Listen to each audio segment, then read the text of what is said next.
What made you want to go in the Army? Because like you weren't like JR, was it junior ROTC, or you didn't do any of that in high school?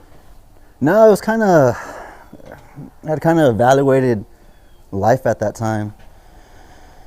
I figured going to college and having to work at the same time and all that, I was like, man, I'm gonna be more in a struggle. I was like, why don't I just go get college paid for, just sacrifice a couple of years. And you went like right after we walked the stage? Yeah, so after we walked the stage in high school, it was 2 weeks later. Like 2 weeks after we graduated? Yeah, like June 20th, I took off to basic training. And then from there my first duty station was up in Fort Drum, up there in like the 10th Mountain Division and stuff. So what was y'all's objective when y'all were over there? Was it more or less just maintaining peace and staying? Yeah, it was maintaining peace, having a presence out there, trying to build the relationships with, the little villages that were right there and whatnot. Seeing some things like that in actual real life was kind of like, oh man, like this is crazy. Like this is actually real of what's going on right now. It's not a Call of Duty game anymore. I look at it because, I don't know, being 18 years old, I turned 19 in Afghanistan too when I was out there, like a couple months later after being there. Felt surreal, I guess.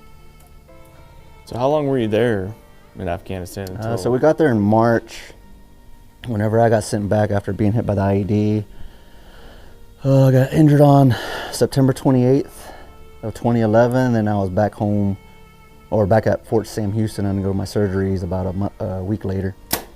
I remember that morning I told my lieutenant, my platoon leader, and I think he took it as a joke. I was kind of being serious just because it was kind of like a weird gut feeling I had that day. I remember we were driving through this dried up creek bed, and I remember like 2 weeks prior to that, there was, on the other side of the creek bed was like a house. But this time that we passed it, the doors were covered up in like mud. I remember telling the TC, I was like, hey Sergeant, like that house was not covered up like that 2 weeks ago. So like, he radios up, we keep on pushing through. And then we drive back over a second time because sometime during that, it was a half mounted, half dismounted patrol that we were doing that day. So when we drove back over it the second time, we came back across that dry creek bed just because our guys that we had on ground were getting some contact from that compound that we were at. So like I drive the vehicle to the side, provide cover, blah, blah, blah. So after that little fiasco was over with, they're like, all right, hey, come back and get us so we can lead us out and we could go back to our cop. So it was that third time we were driving through before the IED went off. Like I remember telling the TC, I was like, hey Sergeant, like I got butterflies in my stomach, something doesn't feel right.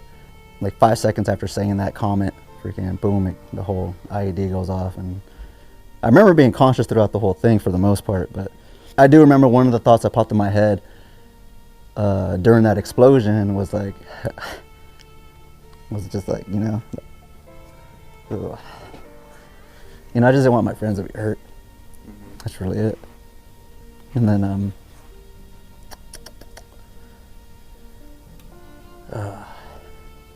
I remember I told my friend, his name's Monroe, I was yelling to the back, I was like, yo dude, I can't get out. He gets back in the vehicle and he was the guy that pulled me out. And then once I get out of the truck, they start doing their, my medics were there, they start doing their aid thing, putting like some braces and wraps and stuff on me just to keep my legs stable and stuff like that. Yeah. Some of my good friends that were amputees, like that's, stuff I'll never forget. I think one of the hardest things for me after all that happened, was kind of dealing with knowing that, hey, I'm back home, but my friends are still over there. Like that was honestly like one of the toughest things that like really bothered me and bugged me for the longest time. Watch the full episode on the Waypoint TV app or at waypointtv.com.